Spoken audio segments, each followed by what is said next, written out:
Anda kembali bersama kami akan lanjutkan dialog kita. Kalau misalnya saya ke Bu Eva, kalau kita lihat tadi juga selain message mengenai mendukung pemerintahan Jokowi juga ada disebut kalau ada yang macam-macam dan juga mungkin disorot juga permasalahan berarti ada yang ingin mengguncang pemerintahan kita atau juga dugaan makar misalnya dari kelompok-kelompok intoleran seperti disebutkan oleh Pak Gunggun sebelumnya. Nah, siapa ini maksud? Bolehkah kita bisa menganalisa sebenarnya yang diarahkan siapa? Ya sebetulnya yang paling gampang ya sekarang kan polisi sedang memproses sekelompok orang yang dicurigai makar.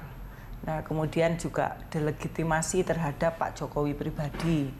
Lalu kemudian juga terhadap PDI Perjuangan kan dapat stigma-stigma yang dikaitkan dengan PKI. Atau sayalah yang hanya karena kunjungan ke sana 3-5 hari lalu pulangnya jadi PKI begitu. Padahal saya PNS 12 tahun gitu.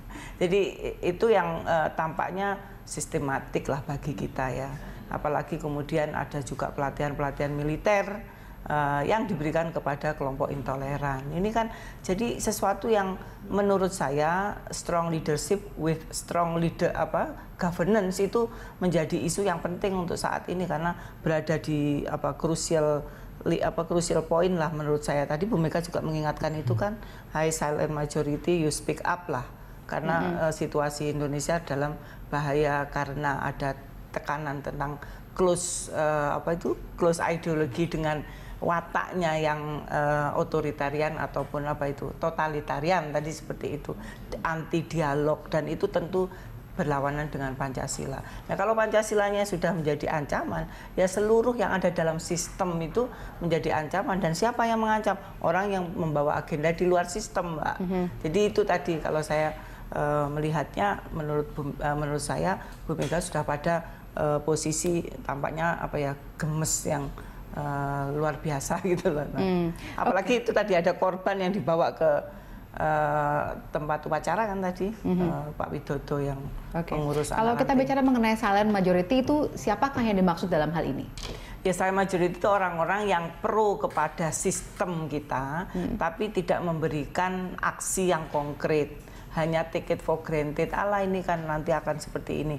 Ya, tentu kita bisa menarik pelajaran ya dari kasus Suriah, kemudian Boko Haram yang di awalnya, ini small portion of group of people, jadi nggak perlu serius. Ternyata jadi kelompok yang bisa menculik 3 desa sekaligus. Jadi kita mengingat, tapi tadi Bu Mega juga ngomong jas merah, ingatlah sejarah, dialektika peristiwa, dialektika waktu, dialektika tempat juga harus diingatkan lah gitu. Oke, kalau Pak Gun-Gun setidaknya melihat sebenarnya diarahkan kepada siapakah ini pernyataan-pernyataan ini? Saya melihat begini, ada message yang sangat kuat dari pidato Ibu Mega itu terhadap kelompok-kelompok yang selama ini abai untuk mengapresiasi konsensus politik kita, yaitu Pancasila. Dan kita adalah rumah besar Indonesia yang berdiri tegak dari sekian banyak agama, suku, ras, antar golongan. Dan ini memang kecenderungannya kan akhir-akhir ini menguat nih, political publicity, yang kemudian memberi ruang terutama di sosial media.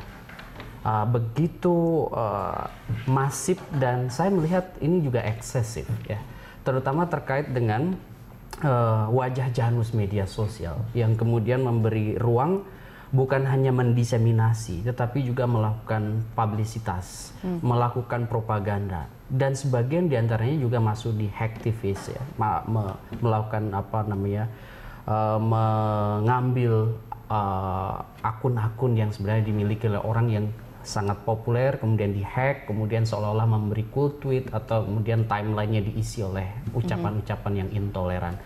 Yang lebih serius lagi adalah kalau ada upaya yang sistemis yang kemudian dilakukan juga dengan topangan beragam kekuatan yang bentuknya bisa ormas atau bisa juga orang yang berpengalaman di dunia militer gitu, yang kemudian itu bersinergi untuk bukan hanya delegitimasi di tingkat persepsi tetapi melakukan upaya yang real, konkret untuk menjatuhkan. Ini yang berbahaya. Dan saya pikir sebenarnya semua rejim itu, bukan hanya Pak Jokowi, tetapi juga rejim Pak SBY dan rejim-rejim sebelumnya, selalu ada yang namanya upaya-upaya untuk mendelegitimasi dan menjatuhkan. Tetapi apakah itu laten atau itu aktual? Nah, ketika aktual dan itu kemudian ada upaya yang sudah menjadi kalau kita identifikasi tindakan, bukan hanya wacana tapi juga tindakan, itu tentu hukum yang harus menyelesaikannya. Itu yang disebut dengan penegakan hukum. Seperti kemudian sekarang kita dorong, apakah benar sekian banyak orang yang diidentifikasi mau melakukan makar itu benar-benar mau melakukan makar. Tentu penegak hukum yang punya evidence soal itu.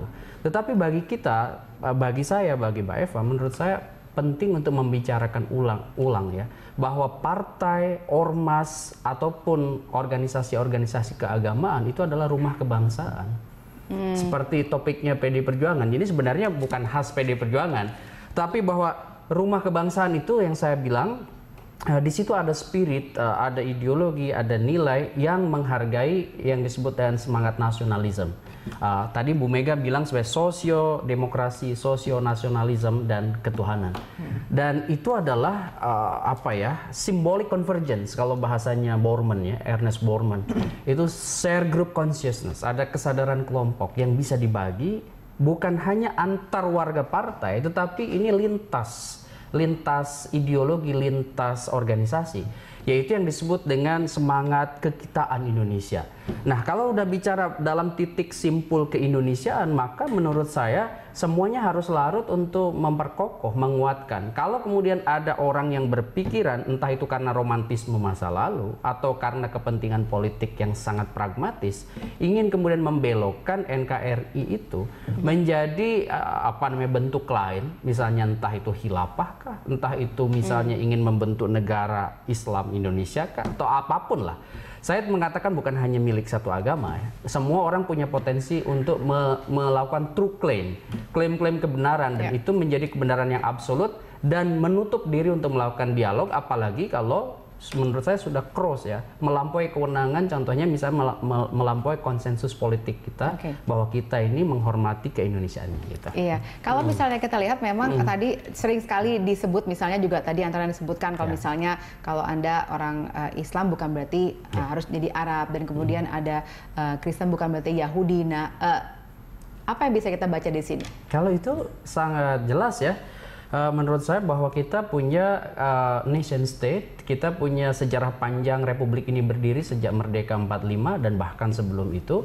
Dan Indonesia berdiri bukan hanya ditopang oleh satu agama, gitu, bukan hanya ditopang oleh orang dari satu suku. Bahwa ketika ada praktek, entah itu praktek keberagamaan, misalnya seperti Islam itu punya praktek keberagaman, pun juga Kristen, pun demikian Hindu, Buddha.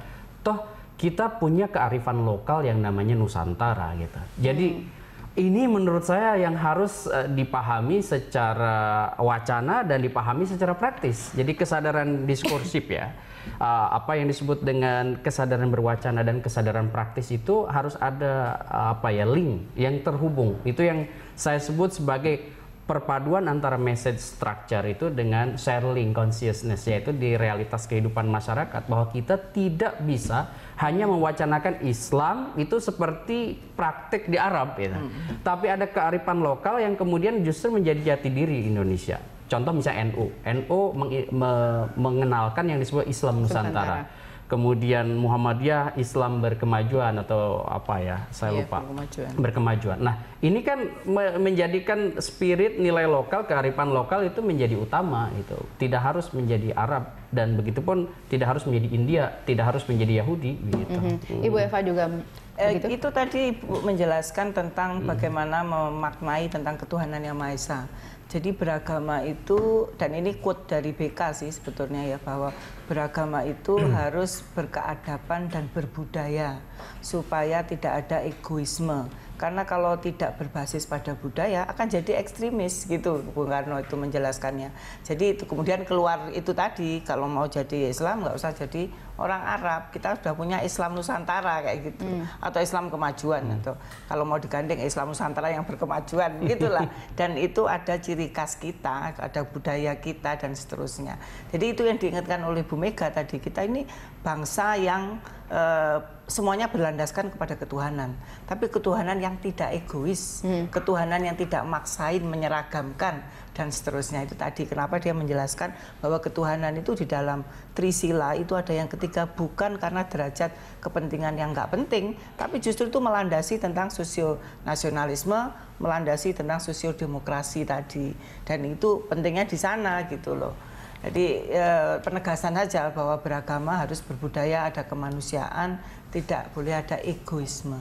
Oke, kita masih akan lanjutkan pembahasan ini nanti setelah jeda. Pemirsa, kami harap Anda tetap bersama kami.